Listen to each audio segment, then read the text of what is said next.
Hi everybody, welcome to TK Power Sports. I'm here today with something a little abnormal for the channel, an off-road electric scooter. This is a Varla Eagle One dual motor, and in this video, we're gonna take it down a nice paved trail. We're gonna go a little bit off-road, get it muddy, get it wet, and we're gonna tell you everything we think about this scooter right now.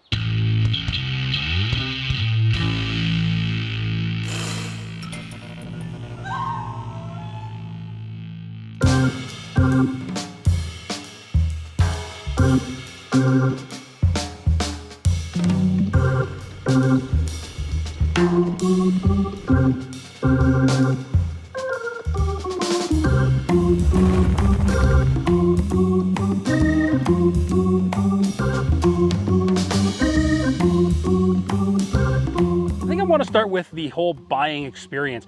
Varla, you log into their website, you scroll through, find the model that fits you, order it up, and they're going to ship it to your house. It took about 6 days for this one to get to us, and then we had to unbox it. So what does this unit come with? You open up that big box, what are you going to see? The fully assembled unit with the handlebar down.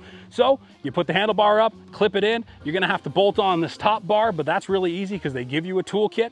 And then what else do you get? You get your toolkit. You have 3 selectable decks for this thing.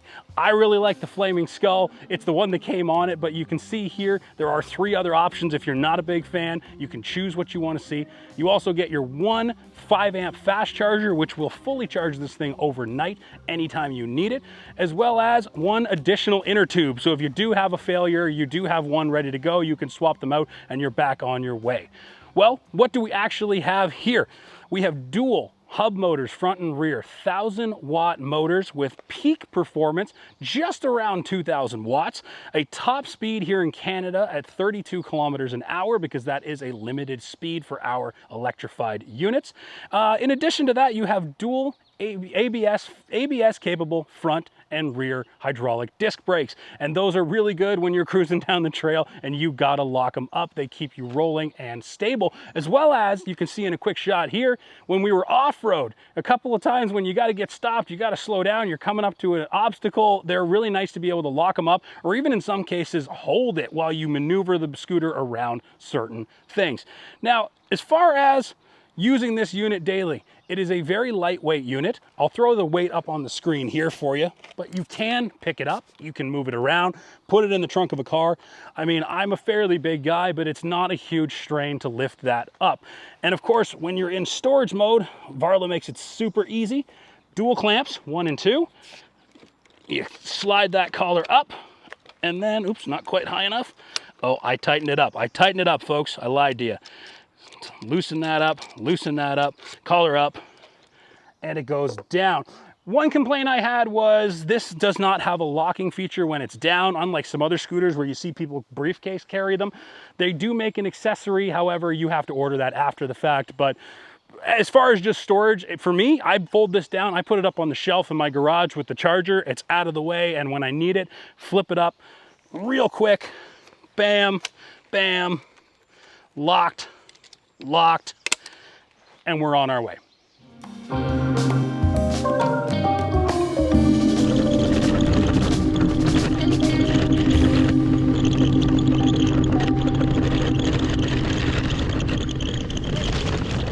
So we're out here on the trail now, and I'm riding the Varla Eagle One.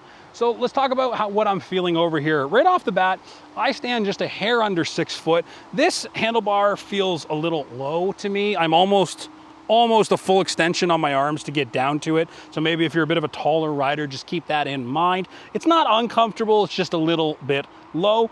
Ride quality wise on this thing, I actually turned up the damping on the suspension a little bit just because I'm a bit of a bigger person, as you may see, and I like to have a little bit more rigid, a little less slop in it. But overall, it's eating up all the bumps out here today. We even had it out off-road today, and you'll see here, we took it in some sand, we took it through some water. We had a lot of fun playing with this unit today, and it ate up everything out there. The narrow tire with the deep siping on these things really ate up that terrain. I didn't find myself getting stuck. There was very little wheel slippage even. I mean, 1 or 2 in the loose sand, but that's to be expected of anything from an ATV to a Jeep. So overall, performance-wise off-road, awesome and a lot of fun. Now, we've been riding for a while too, and I want to talk about the range over here. Now, Varla estimates that this thing is good for 40 miles. Now, I'm going to go out on a limb and say that that is in the single wheel eco mode. You have 4 selectable drive modes over here where you can turn on the front or rear motors,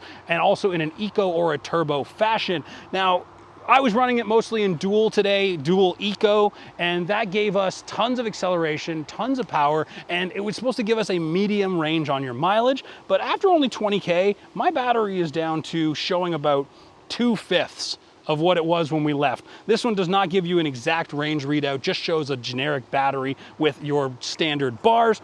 So I'm gonna say with a bigger rider, off-roading, worst usage cases, you know, full accelerations, full stops for several hours, maybe we ate up the battery a little harder than we should have, but maybe that estimate's a little generous is gonna be my initial impression. But again, for the value on this unit, what you're paying here and what you're getting, it's nimble, it's small, it's a ton of fun to ride. And I mean, right now, just for fun, I'm gonna go ahead and press that turbo button, and then I'm gonna go ahead and press that dual motor button, and then I think we're gonna have some more fun on this section of trail. Let's follow along.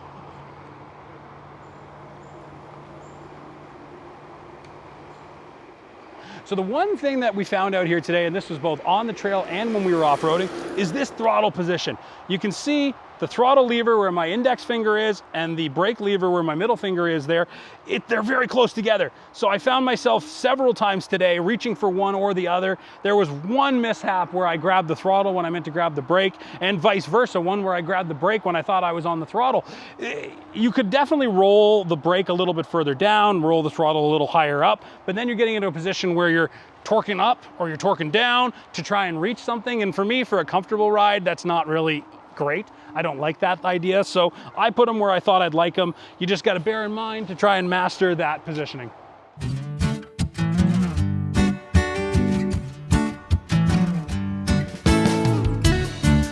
Well, we're coming to the end of this video, guys. We spent a lot of time out here today. We've been riding on trail, we've been on some off-road, we've done a little bit of this, a little bit of that. So what's the overall takeaway? Well, Varla Eagle One, you can order it online right now, $1,700 Canadian, shipped to your home. And this thing, for the value, tons of performance, lots of acceleration. You can have fun off-road. It feels comfortable on any kind of terrain. And if you're just a commuter, you want something lightweight, easy to store, this is a unit for you. But as always, I want to hear from you. You guys go below, tell me, do you like it? Do you think it's the dumbest thing ever? Or do you want to run right out and buy one? But regardless, leave us a comment, and always like, follow, join, become a member of the channel, and always follow us along to see what else that we're going to be testing. But for today, I'm going to go hit the trail some more, so see ya.